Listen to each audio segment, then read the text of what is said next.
बिस्मिल्लाहिर्रहमानिर्रहीम अस्सलाम वालेकुम। बेटा जी, नहम जमात की फ़िज़िक्स का यूनिट नंबर 3 हम पढ़ रहे हैं। इससे पहले वीडियो में हमने डोरी से मुंसलिक अजसाम की हरकत के बारे में पढ़ा था।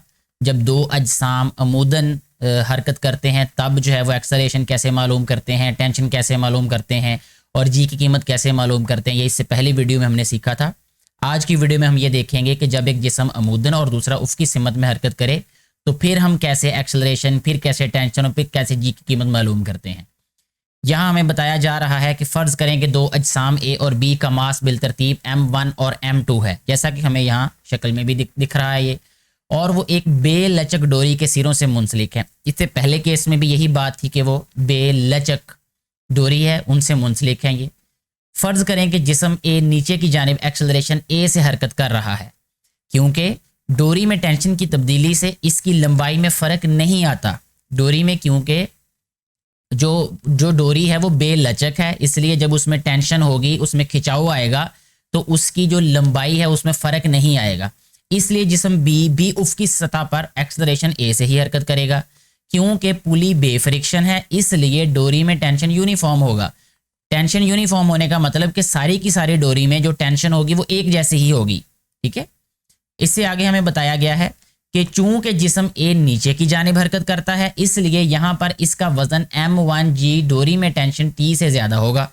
अब क्योंकि यहाँ पे इससे पहले केस में भी हमने यही देखा कि ये देखें, ये जिस्म जो है वो नीचे की तरफ हरकत कर रहा है, इसका मतलब ये है कि इसमें जो ग्रेविटी है वो ज़्यादा असरअंदाज हो रही है, यानी इसका जो वज़न है वो टेंशन से ज़्यादा है। ग्रेविटी ज़्यादा होने का मतलब भी यही है कि उसका जो वेट W होता है वो mg के बराबर होता है। ठीक है, वो जो W है वो टेंशन से ज़्यादा है।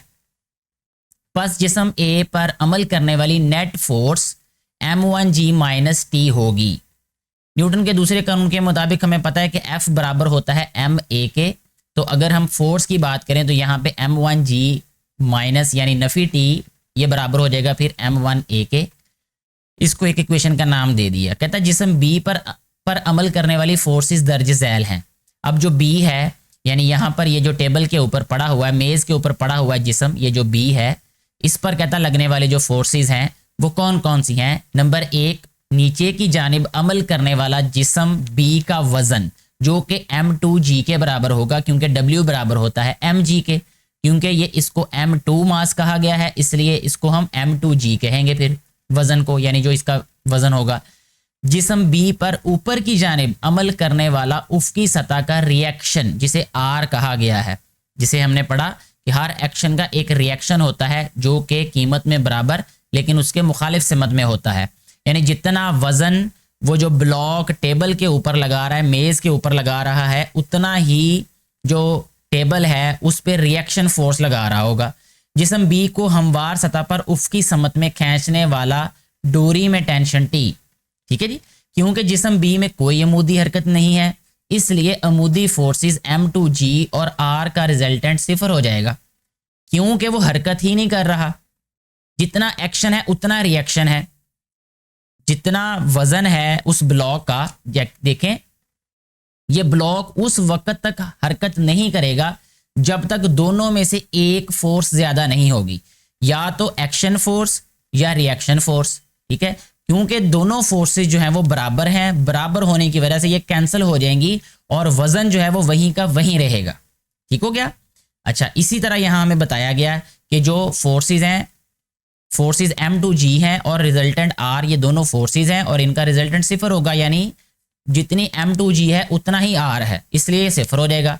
बस जिस्म B पर अमल करने वाली नेट फोर्स टेंशन T है।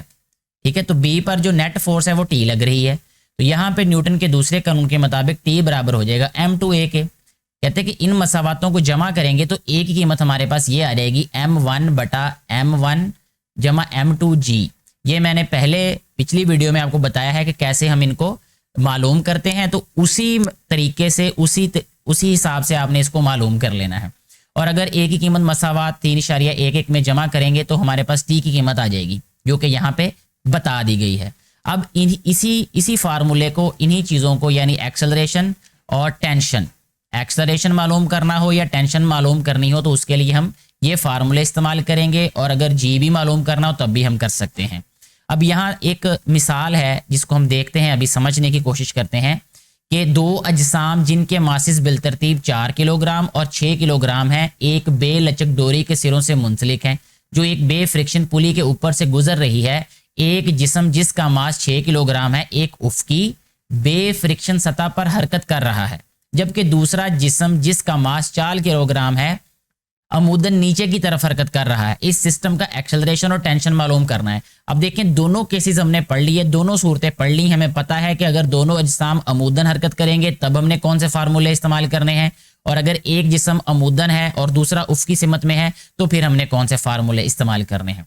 तो यहाँ M1 M2 हमें बताया गया है, यानी मासिस, दोनों मासिस का बता दिया गया कि M1 कितना है और M2 कितना है। एक्सेलरेशन का फार्मूला यहाँ पे लिखा। एक्सेलरेशन कैसे मालूम करते हैं कि जब एक जिस्म अमूदन और दूसरा उफ़की हो। इनमें कीमतें दर्ज की तो एक्सेलरेशन आ गया 4 मीटर फी सेकंड। इसी तरह टेंशन का फार्मूला यहाँ पे लिखा जो कि अभी हमने इससे पहले पढ़ा है, सीखा है, समझा है, तो वो यहाँ पे इस्तेमाल किया गया। तो यहाँ जब कीमतें दर्ज की तो टेंशन हमारे पास 24 न्यूटन आ गई। इस तरीके से दोनों जो केसेस थे वो हमारे वाजे हो गए। मिसालें भी मैंने आपको इसलिए समझाई क्योंकि जब मश्क में न्यूमेरिकल हल करने हैं तो आपके लिए बहुत आसान हो जाएंगे न्यूमेरिकल हल करना, क्योंकि इनसे मुतल्लिका न्यूमेरिकल्स भी हल किए जाएंगे। तो इसके साथ ही वीडियो को ख़त्म करता हूँ मैं यहाँ पे। उम्मीद है ये बातें आपको समझ आ चुकी होंगी। फिर भी कोई परेशानी हो तो नीचे कमेंट करके ज़रूर पूछिएगा। मैं अपने इल्म के मुताबिक आपको मुतमईन कुन जवाब देने की पूरी कोशिश करूँगा। शुक्रिया।